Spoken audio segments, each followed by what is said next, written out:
couple of things. First of all, I looked on the BGG prices, and current prices are actually quite low on this game. It may be because there was a flush of AWE games that were discovered at some point, I don't know, within the last 10 years. Less than that, but I don't remember how far. I remember like Le Grand Guerre was, cut significantly in price for a little while because of it. Hispania, I think, had been fairly rare, but apparently probably a fairly large amount went out. You can look and you can see the old prices were around $100, and now they're around 20, which 20 is not an unreasonable price for this. Not by any means. I mean, I'm certain I paid more than that back in the day whenever I got it, which I'm pretty sure was new. Okay. I have drawn up a little chart. They got this horrible thing that, even if I want it to photocopy, which I'm not a big fan of, it doesn't look like it would take very well. I mean, it's a photocopy of a bad photocopy at that point. Not that my little box is much better. I did a better job last time.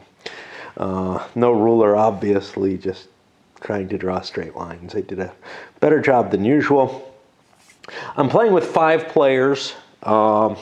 Interesting thing.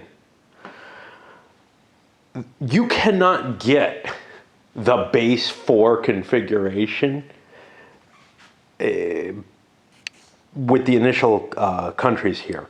Notably, there's 2 that have one symbol on them. The Carthaginians and the Umayyad have the same symbol on them, so they would be played by the same player in the base configuration. That's one so you couldn't possibly get to that situation. And the other one is the Visigoths and Castile, which is particularly bothersome because the Visigoths turn into Castile. This other one, well, the Umayyads come in at some later point. But the base configuration says, hey, the Visigoths are handing off to Castile, and there is no way that can be done, except for one thing. If that was the only flaw, that would be fine, because you could play a 4-player game of it, and somebody takes either Visigoths or Castile as their initial, and they take the other one through bidding. But if there's 2 of these cases, which there is, you cannot possibly get the base configuration, which I find kind of an interesting thing. I've assigned randomly the 5 players to their locations. So Carthage is going to start out with this. This is going to be the Umayyads, Visigoths, Romans, Castilians. Now, other than the Carthaginians, none of these come in real early in the game, which means we start looking at the other people who are coming in. And I have all the turn 1 folk here. Here are the Galicians. They start way up in a corner. Don't seem like a terrible group to be. We can look them up, and in the full scenario, they're expected to get 16 points, which means 11 is the minimum bid. Someday I have to talk about dice. It's kind of funny. I selected these. For certain games, I want to use them for 10-sided. This game, this set of 10-siders is the set that I wanted to play with. And I want a fair number because I got to roll a decent number of dice. I may find myself doing other things because these are harder to associate, in groupings. But this particular set of dice, I think, are all ones, unless I accumulated some through sort of random means, I think all of these are ones that my first wife picked out, which is kind of a weird sort of, I don't know, but they seem to fit this. We played Vampire, everybody needed fistfuls of dice. She wasn't happy with the leftovers that I gave her of 10-siders. But what I was thinking was there's this weird sort of, over the course of your life, how do you collect dice? I've never been someone who really went out and bought dice all that much. When I first started role-playing, I wanted, I needed to get my dice. I had an initial set of kind of crappy stuff, and I was very lucky with that. But then, I started seeing dice that I wanted to have, that I actually specifically targeted to get. And I got some of those. Didn't buy packs of dice particularly. I just bought specific, aiming for specific dice. And then I accumulated them. You know, sometimes people left a die or something and it never got back to them maybe. But for the most part, a lot of them come from games, you know, especially the 6-siders, but 10-siders as well. And I just accumulate them into the game in addition. And then there's like, I don't know, just things like inheriting, because she wasn't going to be a gamer without me, you know. And she's like, well, just take the dice, whatever. I'm like, okay. But it's just odd, you know, how you end up absorbing dice into your collection. Okay. So here's what's kind of hard. We're going to have a certain set of groups that are auctioned off at this point. Galicians, Cantabrians, Lusitanians, Basques, Celts, and Iberians, in that order. And what do we do to figure this out? Well, he ended up randomly as Carthage, so I'm going to start with him as my first player in the bidding order. And the question is, first of all, we look and see, hey, are the Galicians restricted? And yeah, they are. You can't be the Cantabrians and you can't be the Sueve. Sueve aren't going to be available yet. We could look up and see when they show up. Somewhere. They'll be showing up in turn 6. What does that matter? I don't know. If you played this a decent amount, or played it recently, and I've played it a decent amount, you might have certain synergies that you want to particularly aim for. You might be able to look at things and say, well, you know, it would be really useful. Here I can look and see Carthage wants to subdue the Celts. Well, there's nothing listed here. And in fact, I wouldn't be prevented. I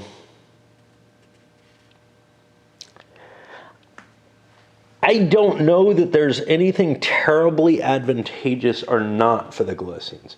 So we're going to start. We look at them. They're 16, which means my base bid is 11 on them. You know, 11's not a bad... Here's the thing. You can get nations for very few points and pretty much guarantee you're going to get good points off of, get positive points off them. But you're limited. You must take 4 nations over the course of the game, but you can only take 8. And if you're forced into a country over that 8, you get a penalty, which could really suck. So it's kind of a hard decision. You know, do I want to bid that 11 on the Galicians? I've already got a nation. Everybody does. I mean, I can probably do okay, but who knows? I'm going to odd even it, whether or not I even want to bid the 11 on it. And I'm going to choose not to. Now, this one, who the hell is that again? That is the Omeyads.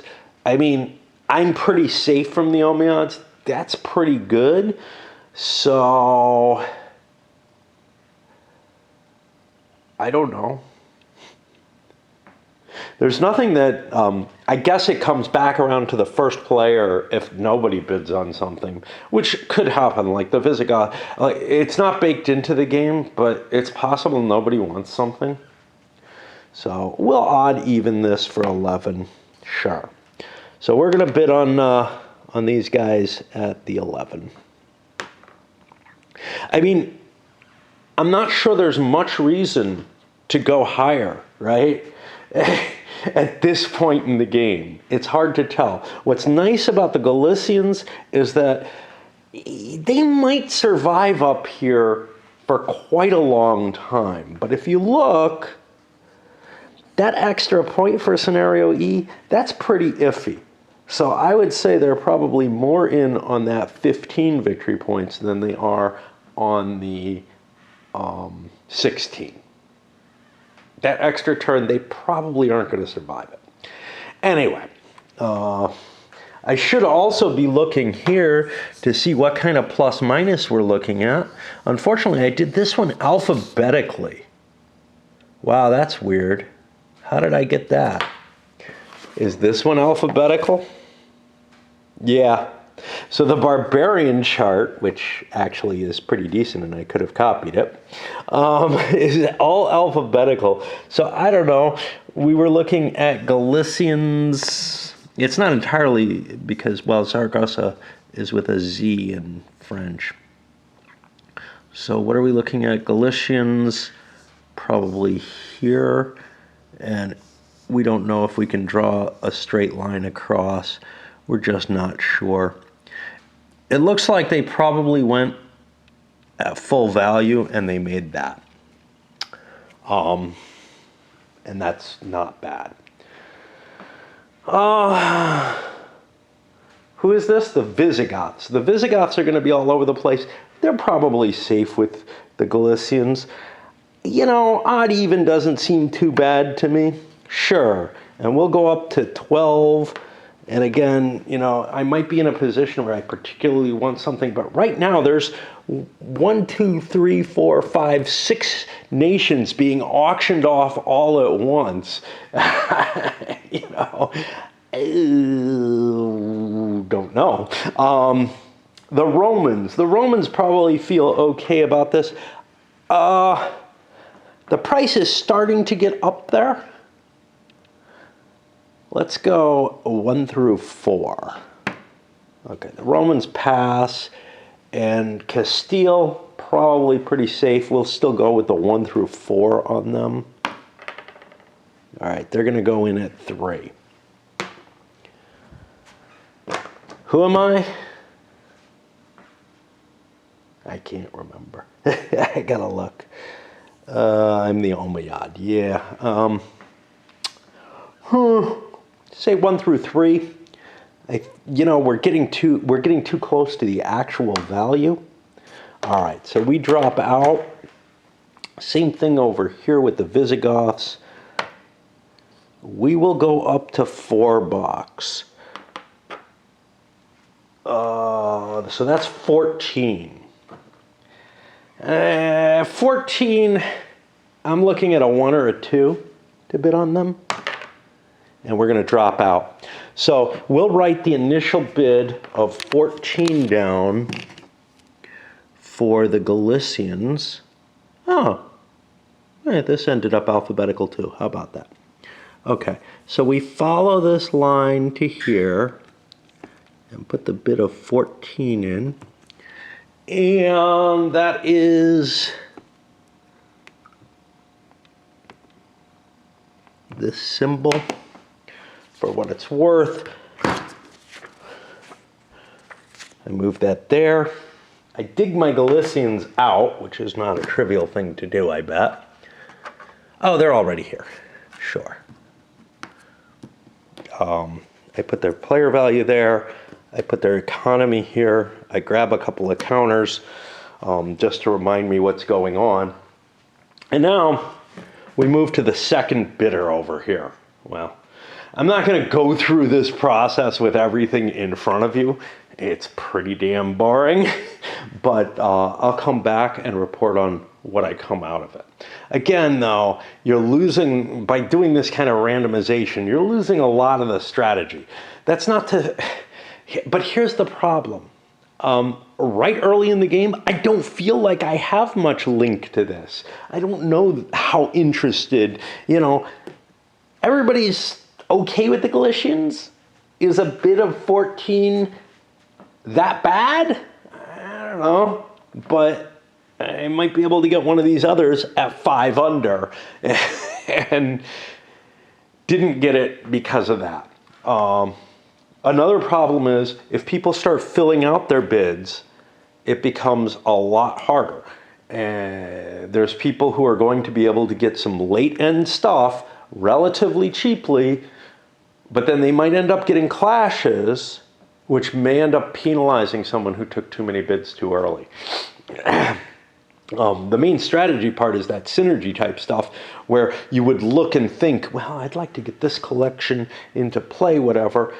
But on the first bid, you got no idea. This is, you know, how do I judge this? And if it's worth 2 points, how great a deal is that? Well, it's not likely to get me a lot of extra points, okay? It gets some points on turn 3, and for the rest of the game, it generates a low flow of points. So it's kind of like the Picts have some special things. In Britannia, maybe the Caledonians or something like that, who might survive, might get you good points over the whole game, but somebody might wipe them out too. So who knows? Worse, the bid that you put in, unlike in the fixed game, may end up influencing how much people think you can win. Not on any particular country, but the bids that you put in and the points you got from other things. But I mean, the point is that the bidding that you've done might influence people. And if you got like these guys for 11, somebody might actually seek to wipe you out as sort of a, well, I can get points from this or that. Let me hit the Galicians because he got a good starting bid on them. Just as a, anyway. On to this task. Off with the Cantabrians as the next bid. We actually had a situation where the player or players factored in some of their situation. To begin with, you can't have the Cantabrians and the Galicians or Basques because they're close to each other, right? The Galicians are over here. The Basques are down here. Cantabrians were denied to this player. They can't bid. Okay. But the Romans, and to a lesser extent the Carthaginians, see some conflict with the Cantabrians. So this guy with the Romans had a lesser chance of bidding on them. He might still do them. Sometimes it's advantageous to have people who are in conflict. Cantabrians, though, get points for killing Romans and Carthaginians. And in both cases, and especially with the Romans, I viewed that as a way to make it too easy to weaken my Romans. You know, I'm gonna get kind of a wash either way. I also noticed that last time, and I'm just going with last time's victory points as kind of a modifier, they did not make 21 points. The end bid ended up at what they made. Just to give you a feel of kind of, you know, how I'm making these decisions. I don't have a lot of records here. Normally, I did not keep that kind of information detailed between games. I have some vague recollections, like the Visigoths always collapse, but it doesn't seem to me like they did all that poorly here. They're -5.5. Granted, they got a minimal bid, but all the same, all the same. All right. Anyway, I keep going. A few more, and we come to one that, wow, I'm making people roll really poorly on in terms of the odds now. I've already got a bidder, which doesn't guarantee anything. The Celts here, I'm trying to see. They ran, it's hard to trace. I believe they ran here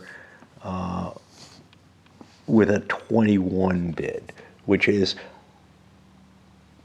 high if that's the case, but this 38 couldn't have possibly been them. That's Castile. But they ended up only making 3 points in the course of the game. And I look at their position and I think about them and I'm like, that actually doesn't seem like an unlikely situation. They're right in the way of both Carthage expansion, perhaps, but most importantly of the Romans. The Romans are going to be actually probably getting points for wiping out their territory. They're not far from the Romans. The Iberians are kind of saved by the fact that they turn into the Romans, but the Celts have no such advantageous situation. And so I'm doing it on like a 1 or a 2, and somebody's already bid. Let me check. The Celts, they can actually be the same side as the Romans, and maybe the Romans get some kind of advantage for them. I'm not sure. Visigoths are not bidding on them. Let me take a look at Rome and what they're interested in. Okay, so there's a submission possibility with the Celts, which might keep them around, because one of the problems and what probably happened is the Celts got wiped out, and maybe accidentally. They get points late into the game, but they're in the crossroads of the fucking, like, invasions. So they're unlikely to get those late in game points.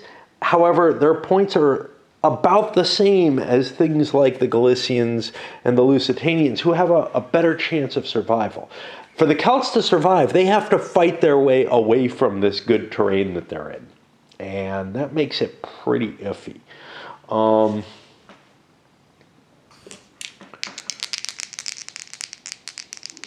don't know about Rome bidding on them. They will not. So yeah, we'll get a minimal bid on them.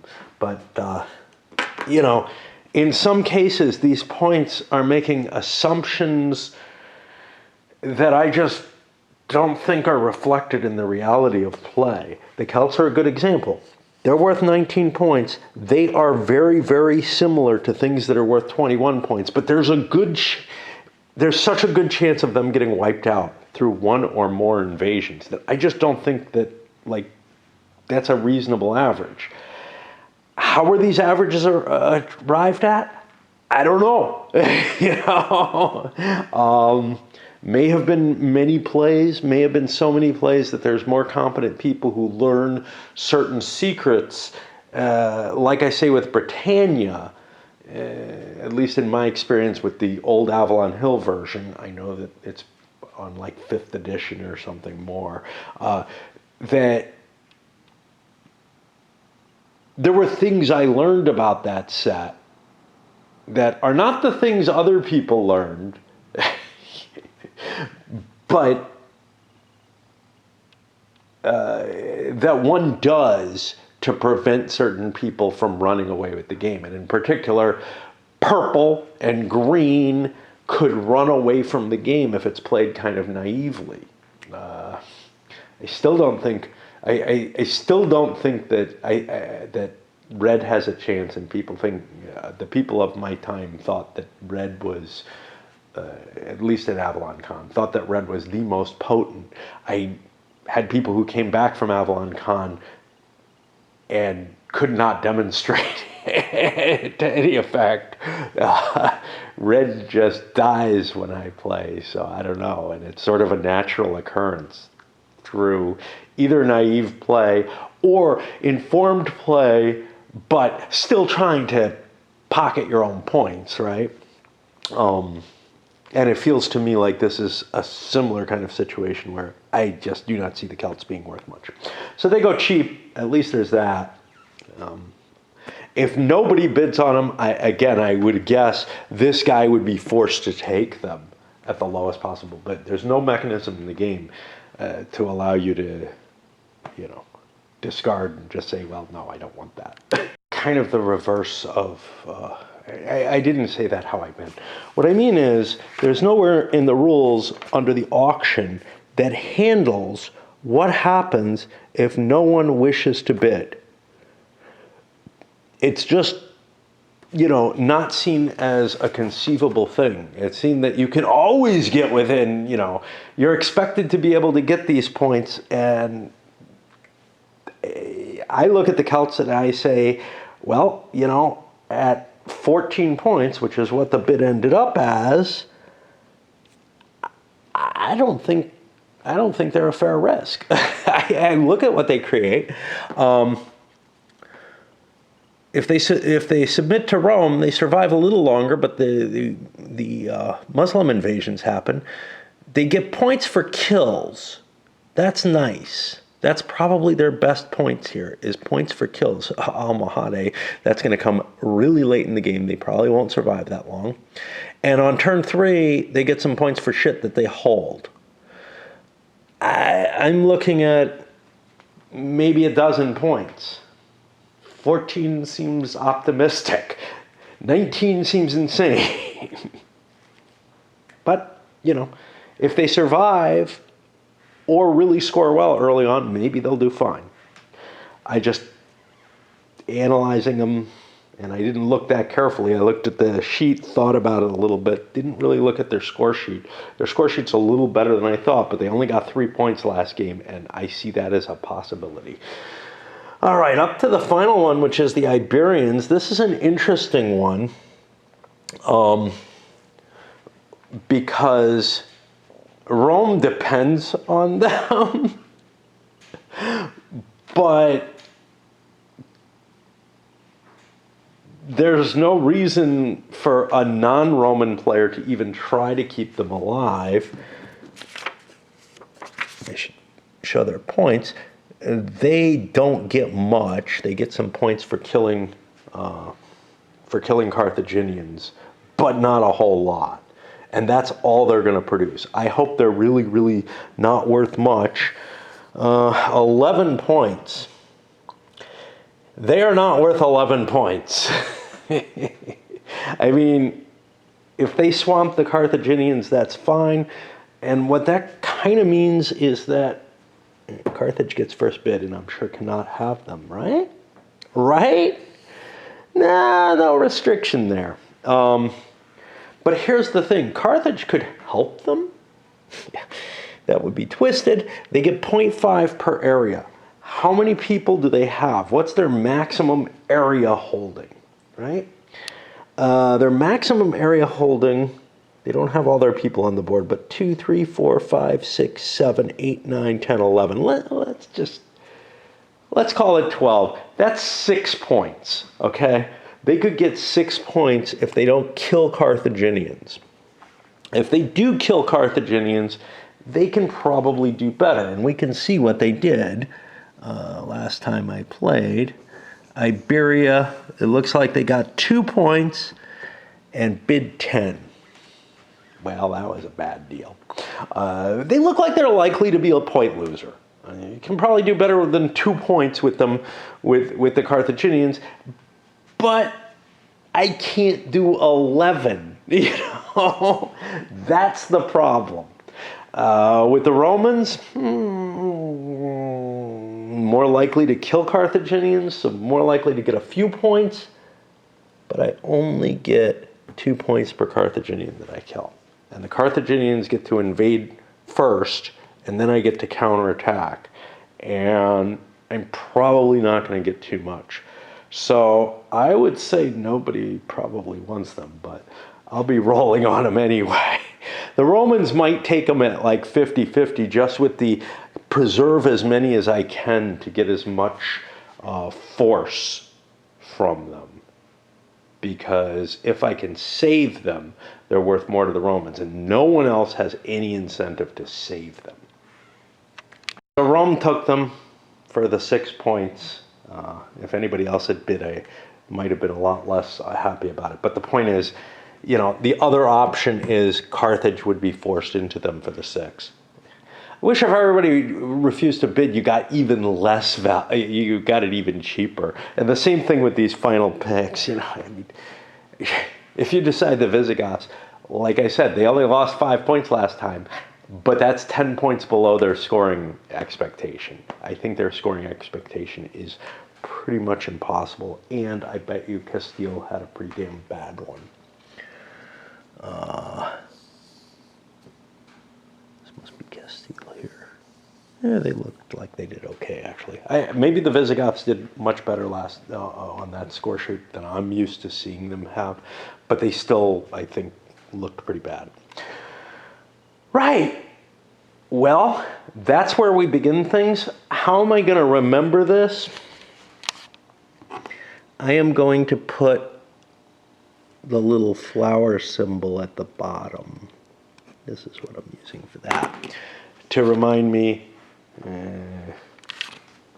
you know what? I'm not going to do that. I'm going to put the teardrop at the bottom here, and I'll put the flower here to remind me who goes first on that turn. Just in case I move my eraser for some reason. Okay. Now it's time to actually start playing. So, Carthage never gets income. It begins with a major invasion in turn 1 with 12 infantry and Hamilcar. The victory points are scored for each unit that moves into Narbonne during turn 2. That's something to remember. Carthage may subdue the Celt, which remains subdued up till turn 3. All Carthaginian units are removed at the end of turn 5. I think if you subdue somebody that somebody else subdued, you now own them, but I'm not sure. That I may be taking that from invasions. All right. So, this is a major invasion, which means I get 2 separate moves. Narbonne. Narbonne's up here. Yeah. There are no special rules about being able to do that. But it makes sense. I think they just leave the map and create some points for me.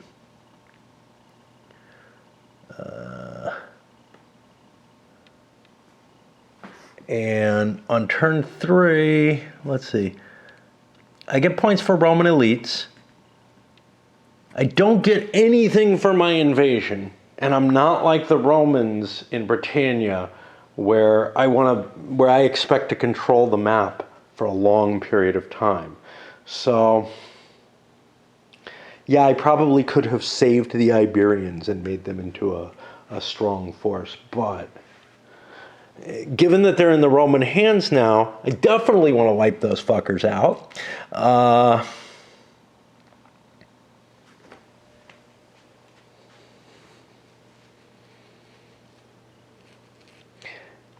I do not get population increase, but I am subject to stacking of various sorts.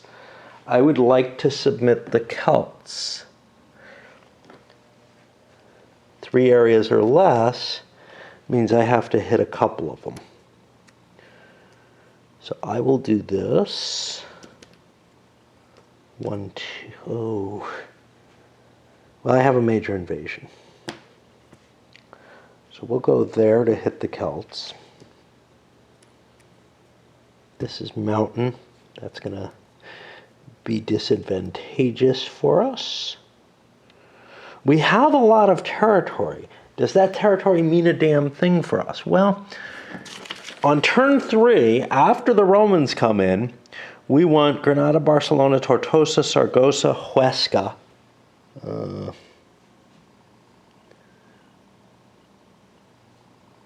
Tortosa's here. Where's Huesca? I don't remember where Huesca is. I thought it was coastal, and now I'm not seeing it.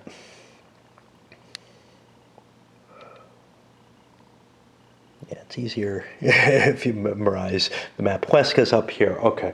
So I've got a desire to go to the north up there in order to position myself to fight the Romans up there. Each area in southern Spain, that's this. Oh, geez. I gotta see if I have a definition for that. There's this weird line coming up here. Makes it to here. Now this is a river line. So there's this, this. What are these double lines? Define the different areas of Spain, and I gotta swap batteries. Fuck. And that one's not charged yet. I've been doing too much videoing. And this camera eats juice.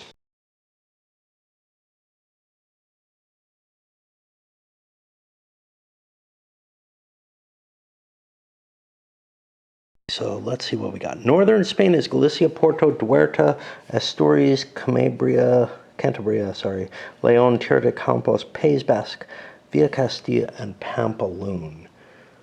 So kind of, that's this outline. And I guess the river is that, if Porto is up there in the northern. No, it doesn't appear. Yeah, it is. Okay. Central Spain is Lusitania, Alcana, Salamanca, Alvia, Segovia, Catalunya, Cuenca. That's going to be this slice here. All right. Southern Spain is this Lisbon down to here, and then we should also have an eastern Spain, which is this other section up here, which traces on that line, and then up to the, yeah, okay. So I get points for making it this way or for holding southern Spain. Well, we look at Rome, and Rome is particularly interested in Catalunya, Castellon, Granada, Cartagena, Cuenca, and then other areas. And getting troops into Narbonese Gaul is worth tons of points on turn 2, again, chasing after Hannibal up there. And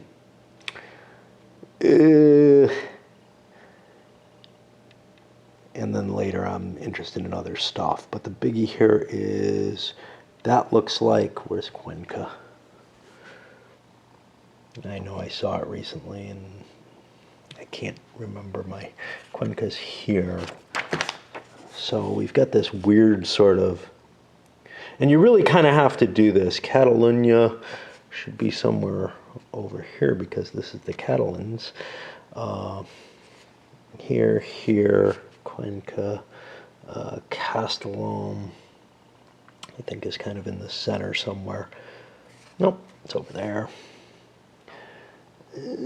Granada, Cartagena. It's going to be down here. So those are going to be where the Romans are coming, which, you know, wouldn't matter, except I know that they're my big problem here, which means that, and yep, you got to do this kind of analysis in these fucking games. Like, you can't figure out, you can't just play. Maybe the barbarian version you can. And it's one of the problems with these victory points on the cards type things. Some of them, they become kind of second nature. Some of them, you can play kind of naively without too much trouble. But this one is a pain. So, again, what am I doing? I'm looking to get to Narbonne on turn 2 and running away. But those are only worth 3 points each. I kind of want to take this other stuff and hold it if I can. Primary goal, I think, is kill these Iberians. Okay. Let's work on that. Fuck. I don't know why I'm over here. There's no real point. I don't get income, so screw me. Right? I just get reinforcements. After turn 5, they're removed. They never get income. They begin with a major invasion. Yeah. And this is how the game goes, man. I can't land right here. It would take me like 4 guys to plow through Valencia. So that's not terribly appealing. So I'm going to go there.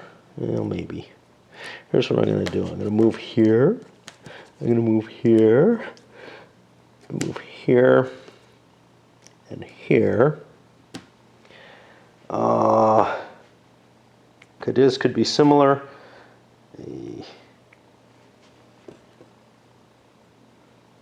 But see, the problem is I could get somebody up there. No reason for me to be too big anywhere. And I've got Hamilcar. So here's my problem. Who's got the Celts? I got a shot at killing them going there.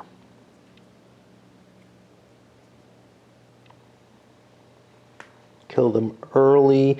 No, it makes more sense to do this, I think.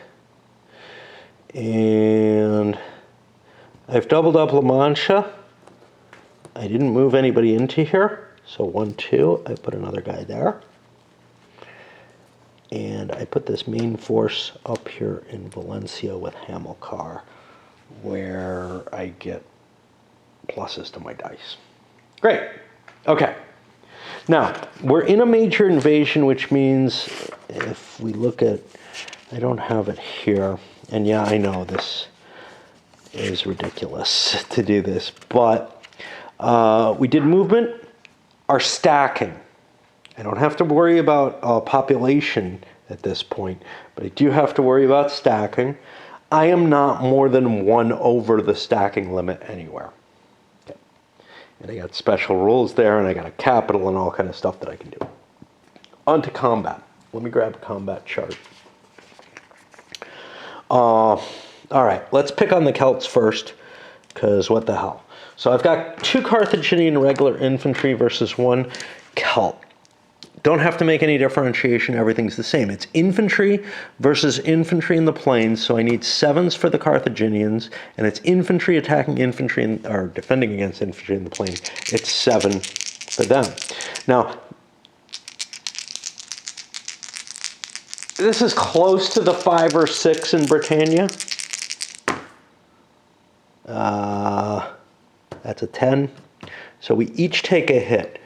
Now, nice thing here, I don't have to keep track of the Carthaginians that I killed. They are not worth any points. Celts are not worth any points to the Carthaginians, so I throw that there.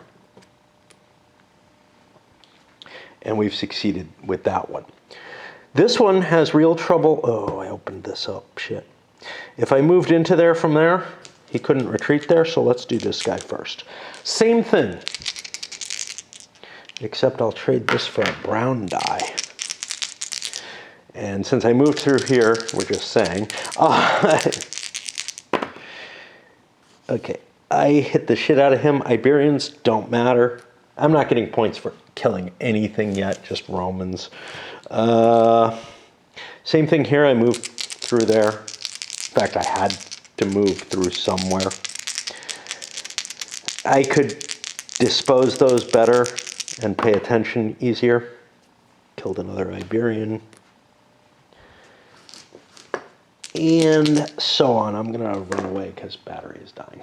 There's juice left, but succeeded pretty much everywhere. Yes, we took some losses, wiped out a bunch of these Iberians, and yeah, they're not looking like they're worth much. In part because they only generate on their own turn points for killing Carthaginians. This is not like Britannia. Yeah, it makes things a little easier for scoring, but it means that, like, you know, I could be wiped out. If I had focused on the Celts, I could wipe them out during the major invasion. The Iberians, yeah, I could wipe them out too. And, you know, what does that do? Well, not much. It's not like I hate Rome because they're coming in, but I do want to get rid of these because they're additional units. And that's a strong facet, and I want to head this way. They're on my way there. There's not much reason other than supply considerations for me to do anything. So, let's do my battle here. I got 3 dice. What's different? I don't have my markers here as to combat bonus.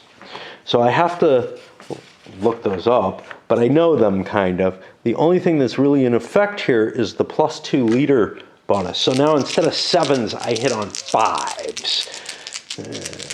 And I need a second Iberian. Okay, so the Iberians get a hit, and I get 2, and we're good there. That will put me on the second round of the major invasion. What am I going to do there? Well, I would like to make the Celts submit, because why not? I would also like to focus very heavily on moving up this way. So,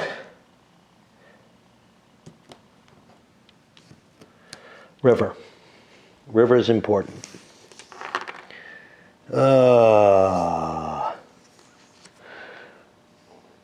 Defending units get a +2 combat on the first round if the attacker crosses the river directly before attacking.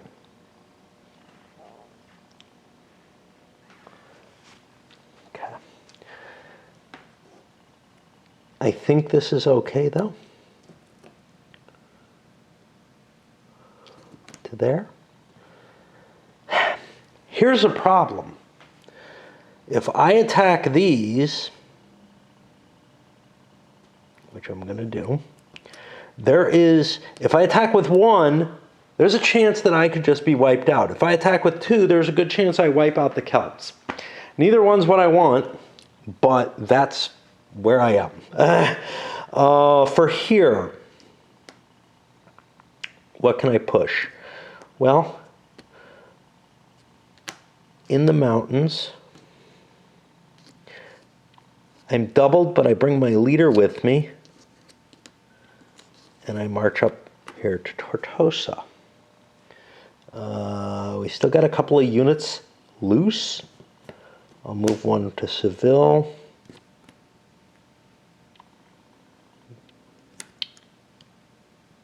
This guy, I think, moved already, but I'm not sure.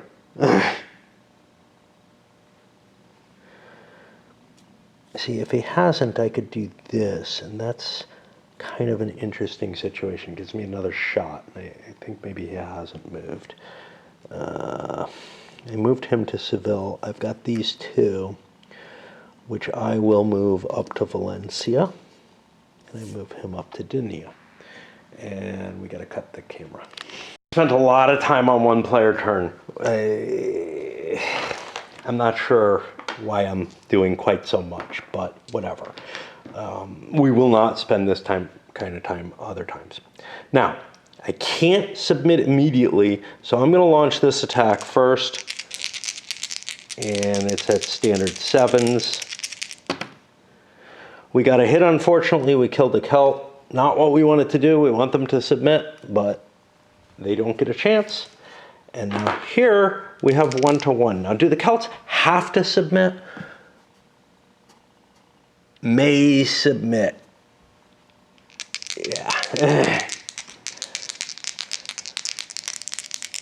So I can just, retreat and wait until my last piece is being destroyed.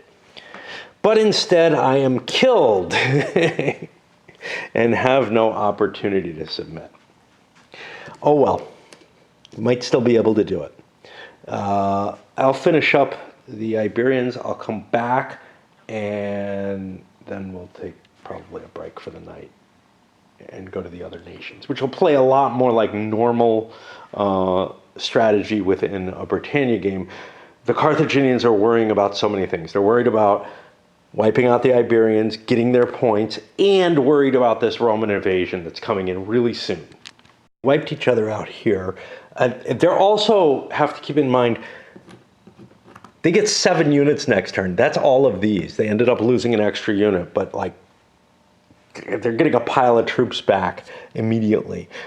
So here, I've got 2 against 1. Set up all fine and peachy and dandy, but it's infantry versus infantry in the mountain. I need an 8 or 10 versus infantry in the mountain, a 7 through 10. A little bit less impact of the rough terrain in this. Okay, we killed it. And then here, of course, I've got the leader again, and it's clear terrain, so I'm quite good. I didn't need so many forces, but that's okay. And it looks like we each lose 1. Okay, so there are almost no Iberians left. And Now we finish up the turn. This was a major invasion, so again, we look at this, and we're looking at second combat control of stacking. We're okay. We didn't overstack too much anywhere. Everything's within the 2, and there's only like one place on the board where it's a 1. And now we control population limit, and I have no areas with more than 2 pieces, so I'm automatically okay. I could count it up, 3, 6, 7, and then count the number of units and make sure I'm 14 or less, but I know I am. That has gotten us through the Carthaginians. Yes, big starting action like the Romans in Britannia or whatever, but more complex.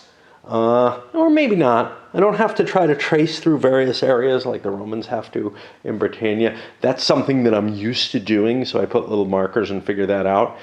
Here, I've got different strategies in play, but I mean, I didn't get this, and I'm still set up to keep trying. At least there's 2 units in the mountains. I should be able to whack that. Mountains are allowed to hold... Uh-oh. I'm trying to remember stacking now. Normal stacking is 3, mountains are 2. I would be able to throw up to 3 units in here. But if I win completely, I could end up overstacked. I'm hoping to retreat, though. Over here, I should be able to finish off the Iberians. But the problem is, next turn the Romans are coming. And next turn is when I have to make my way out to Narbonne and stuff like that. And it's Hannibal's not going to help me much with that, right? Or whoever. Do I get Hannibal? No, I get Hasdrubal. I don't get Hannibal in this one, in this game. Okay. I did one of the kind of peculiar invasions at the beginning of this game. I'll do a little look at one of the other powers just because this is the more common situation. And it's very much like other Britannia-based games. So I take a look at the Galicians, and they want Galicia and Asturias. They want to be in the territory they're in. Porto, Duero, Cantabria, and Leon. I might want to spread a little bit, but on the other hand, I might not. Things are... at this point in the game, I'm facing what might be a Roman attack. I'm allowed to submit to them, so they may get that far. Historically, they did. They took the entire region, more or less. Anyway, we'll figure out what we get here. Economics, I get 3 points. 3 points is not 4, so I can't build a new unit. So I'll move here, creating a denser protective layer. You might make an argument of I should maybe take this for the river line, or have my defenses up here. I feel like I'm going to get a little bit of time to react. Maybe I'm wrong. But at the very least, I get another move before the Romans go again. And that's it. And now we do the same kind of thing with the other nations, just like it's a normal Britannia-style game. And I'm not going to follow the whole turn because it's all pretty minor. I may jump in, let's see, Cantabrians are these guys. They're going to get some troops, so we'll show you that. Okay, so we'll take a look at them. They like killing Romans. They want Galicia, Asturias. They're probably in the right area. And again, I'm going to perhaps do the same kind of thing, try to create a shell for the country. And it's really up to the Romans which nations survive, what their goals are. All right, so for the Cantabrians, 1, 2, 3, 4, 5, 6 is my production. That's going to be 2 additional points and 1 unit. And there's very little reason for me to kill anything. Carthaginians are worth points. I mean, I couldn't get down to any. This doesn't connect. So I'm just going to put it here. That may not be the best place in the world to be. I'm actually going to give up that half point. And you have half point spaces here. So yeah, I mean, that shows you unit production at a very limited level. And trying to create some kind of barrier against the Romans. Actually, screw it, man. I'll do this. I'll stay there. Because, again, the Romans aren't going to be able to attack. This keeps me closer to the Carthaginians if I want to throw down. And it makes my one non-mountain space somewhat more defensible. Tasks, I'm going to actually look at them because they're going to do some battle and stuff. They're a little bit bigger than most. They're going to get 2 units. Now, in a normal Britannia game, I would just drop these things here and do what I'm going to do. Because when I take a look at this, I get 3 points per Carthaginian infantry. It's easier to kill than Roman. I don't get anything for killing the leaders, which is a pain in the butt, but I would like to. But this is a 2-point area. What I'd like to do is put 2 in here and move here. Instead, because of the restrictions on this game, I have to do it this way to get the same effect. I want to keep my production up. I may run away when the Romans are coming, but right now, being spread out isn't too dangerous. Carthage is going to want to come through, but they don't really want my territory except this thing that I'm hitting here. And now hitting the Carthaginians, this is regular, so it's 7 to 10. So I take a couple of these, one of these, but the infantry, the unit defending has a +2 for the leader. And I miss. Well, I have first option to retreat. 3 victory points is a decent amount of points. I am going to stay. The Carthaginians have the advantage here, but there's a 30% chance I could lose my unit. Whereas I'm almost certain to be able to run through these units. I am going to fall back, I think. Well, my leader won't still be there, but I'll be on the ocean. I'll be coming in this way. My drive is that way. I'm going to actually fall back and give that territory to the Basques because it doesn't really hurt me. Kind of a difficult choice here. Get 1 production point, great. That's not going to really make much difference. I get points for killing Carthaginian infantry. You know, so I could grab 3 points and try to get some points from the Carthaginians. That would actually put me in a good location. I could spread out, which makes it more likely for me to die than submit if Carthage wants that. Or I could stay here for the defensive. I'm going to take a shot at losing the rest of my points for them. Again, I get to run away before the Romans go, so it's okay, right? Keeps 2 units together, gives me a chance of submitting. And I miss and will withdraw back. And, you know, I could well get 0 points for the Celts. And this is somebody, and it may have been the Celts, got like 3 points with one of their nations. Well, that's what happens. One last one is the Iberians, which is under the Roman hands. Yeah, I know I'm paying too much attention. 3 points, not enough for a unit. And what the hell do they want? Well, they like killing Carthaginians, but I can't get my units together. I can't do much damage. I'm kind of in the best place that I can be. I mean, I don't know, you know, run away from Carthage because it's going to be able to hit me better, maybe. It looks like Iberia may well get 0 points this turn, this game. Certainly we're not worth bidding for if they're going to get wiped out and get no points. I don't see any targets of opportunity that I really want to hit. So I will just pass with them. And that's the end of turn 1. let me think about...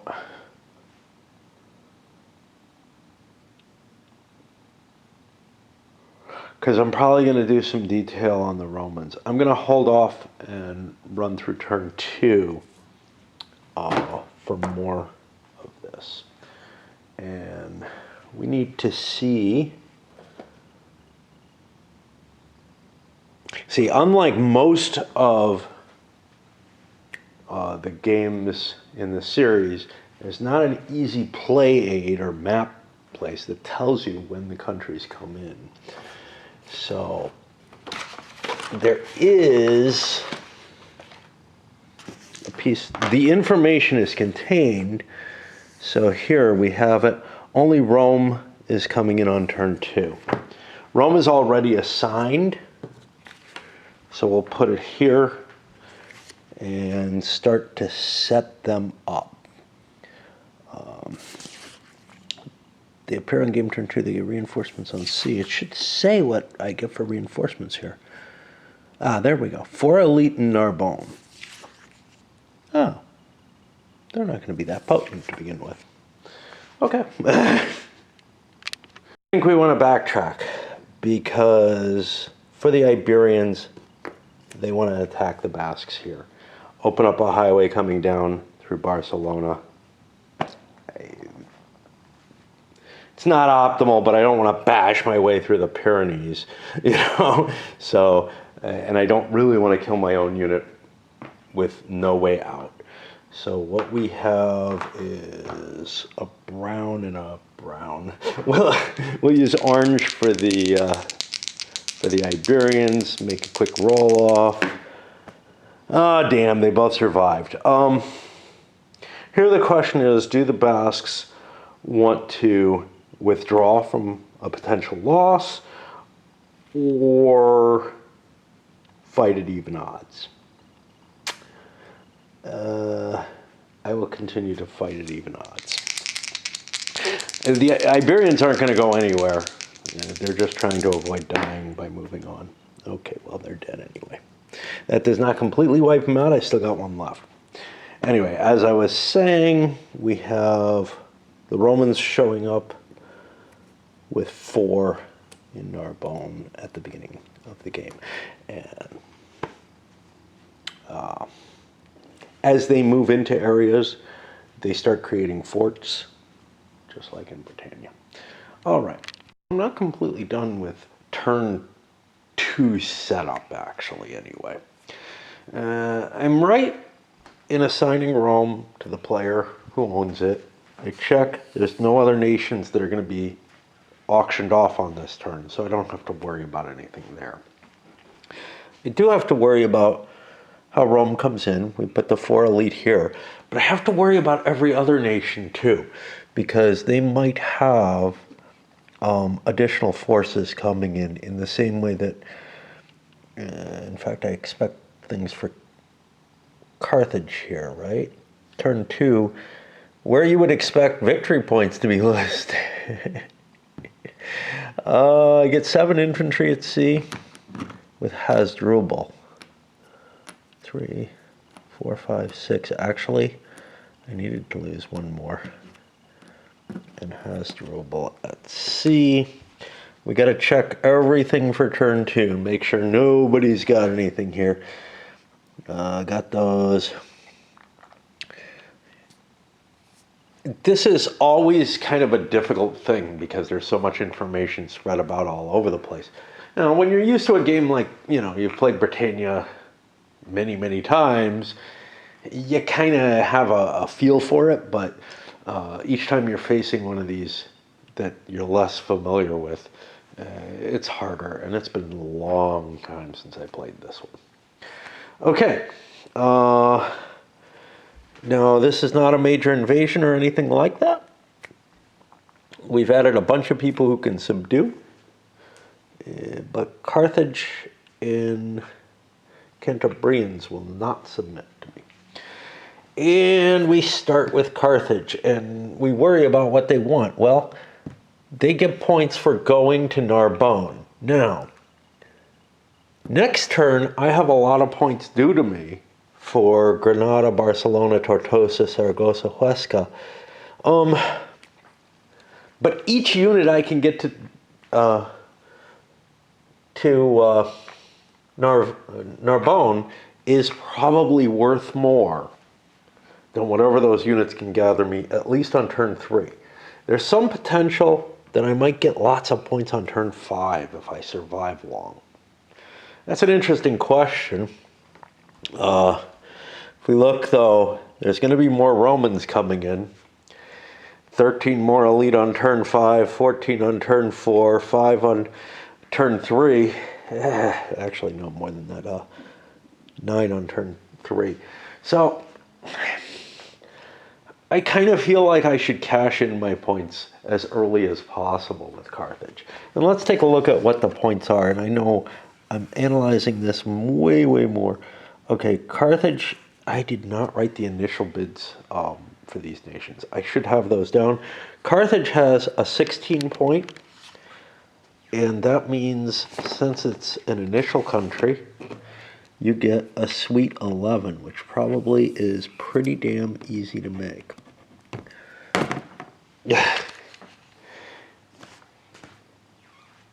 that's my target. But this is my main nation, so, yeah, whatever.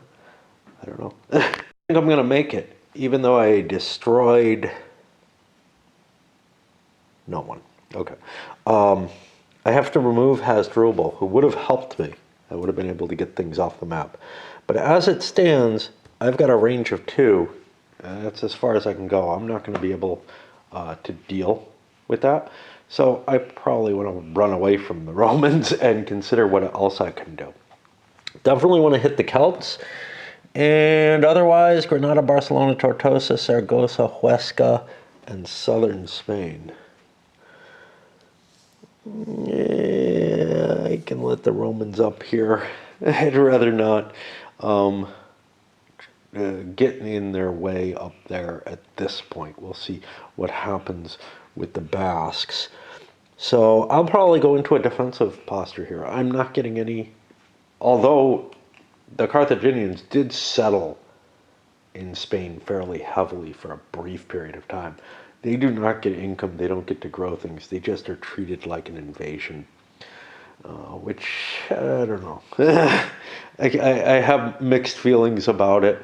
I have mixed feelings because Rome is the similar type of situation. It really is in Britain as well. They were incorporating population that wasn't just troops coming from overseas, but whatever. Spread back out. Threw Hasdrubal up here, and I'm particularly into destroying things. And unfortunately, I killed the Celts. What does that mean? Well, they generated no points. They are out of the game. And on turn 2, they generate 0. They generate a grand total of 0. So I'm at minus 14. And that is for player Arrow. He is now at minus 14 points. How am I going to record this? Well, one thing is that I could use this, which doesn't have a plus-minus side. The problem then is that's sort of my player indicator. So I'm probably going to use some other kind of counting system, which may just be a running total that I keep on another sheet of paper, like this one. The corner of things is a little weird. The Galicians decided to try to expand. They then succeeded, but got shoved back. Cantabrians and Lusitanians grabbing up points from them. And this is so common in the game, You expose something and you only have 1 unit left in it, well, somebody's going to drop 2 on you. Whoever goes later in the turn has sort of the advantage. The Galicians could have held off and not made the expansion attempt, but they have a lot of points riding on these locations and maybe weren't so sure that other players are interested in them too. That's, again, the familiarity with the game, with the points across all the different nations is very helpful. Sometimes in Britannia, I know, gee, I would really like that location, but I know everybody else wants York too, and there's bigger people, and they go after me and could take it from me. So here, in particular, both of these locations, I did not realize that they were high value locations to the other players, and exposed myself a little bit. That shit happens. And you can say, well, if I fail with the Galicians,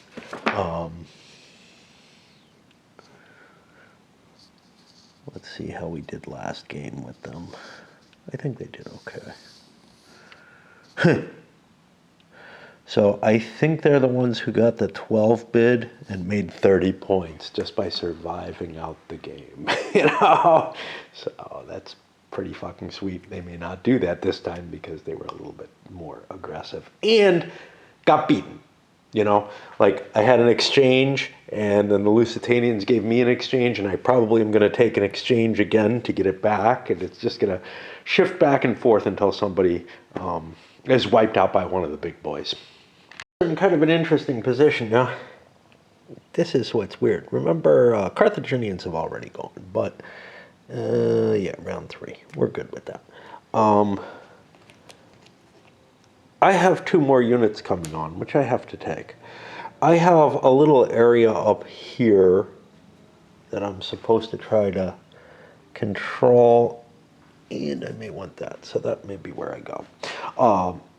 I get points for taking Carthaginians out, but I don't have an easy path to any that are easy to hit. I have these, but with a leader in the mountains, it would be an expensive action, and I might be risking, let's see what the Basques were worth last time. So they were worth only 12 out of 18.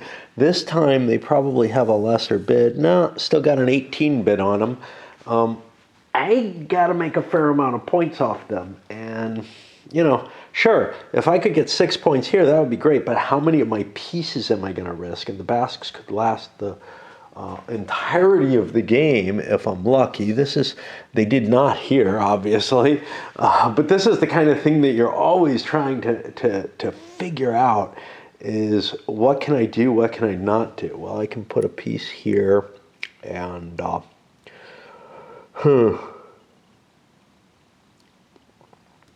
think a piece here. Kind of like to have 2 pieces protecting this against the Romans, but whatever. Getting up there seems important too.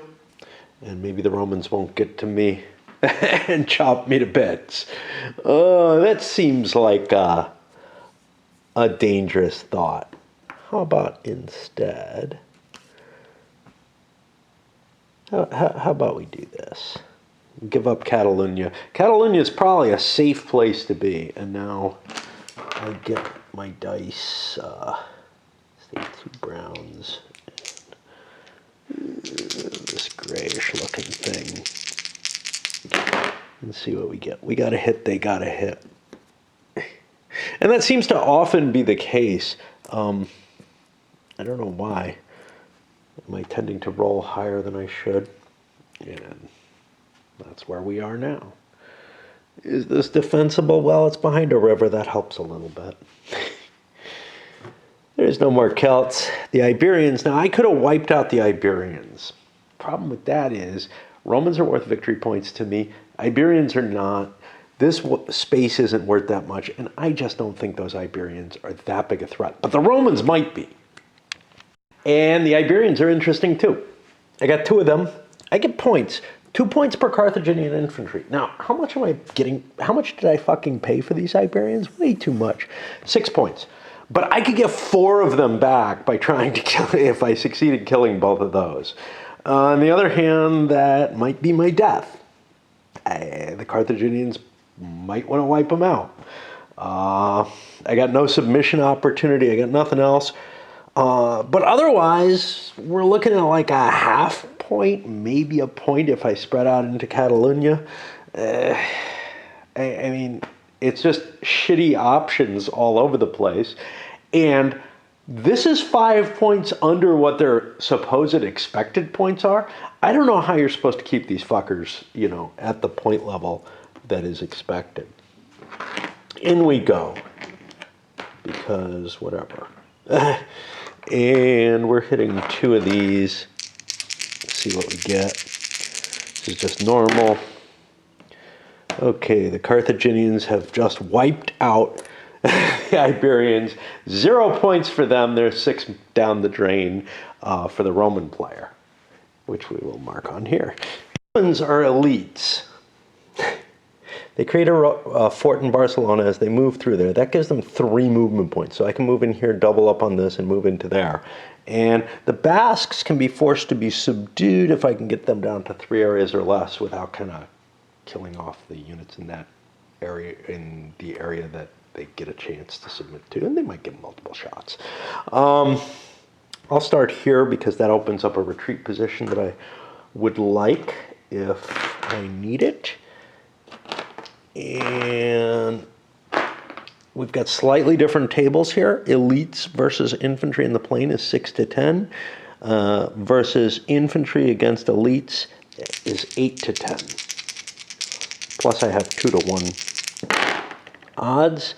8 to 10 is not good enough. We wipe the shit out of those Basques.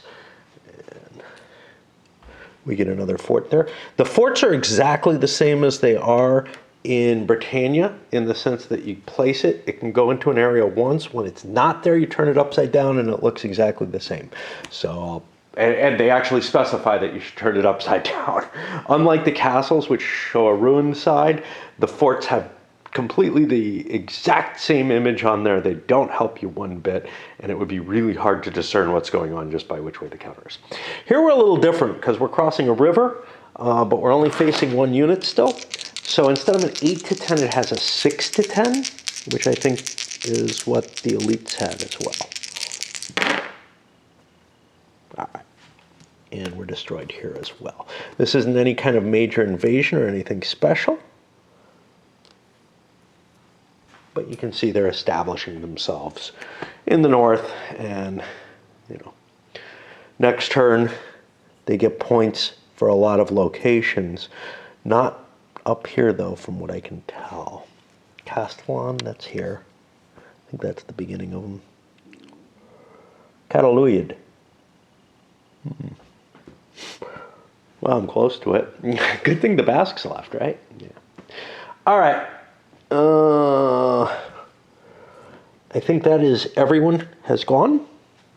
So far, nobody's collected any points for killing anything. 2 races or civilizations or whatever have been destroyed. I call them races, whatever. 2 nationalities, I don't know, have been destroyed with no points, causing significant negative values to start showing up for the players. The Romans are not going to get any Iberian allies. They were wiped out. Is this par for the course? Well, if we look here, other than the Franks, I think it's the Franks. I'm not sure. It can't be the Franks. No, I think it's the Galatians. Other than the Galatians, it looks like everybody generated some points. Oh, no, yeah. They put a dash instead of a 0 there. So everything got something, and I'm already off to like a pretty lousy start with people's being wiped out. Maybe I was a little more conservative there. Maybe I'd played it a few times recently and felt a little less gung-ho than one usually does, or at least this one usually does when playing a Britannia-style game. All right, this is going to go up. We're going to be moving into turn 3. Again, I have to look things up and get the setup for the turn. I don't want to do that pre-setup or on this video.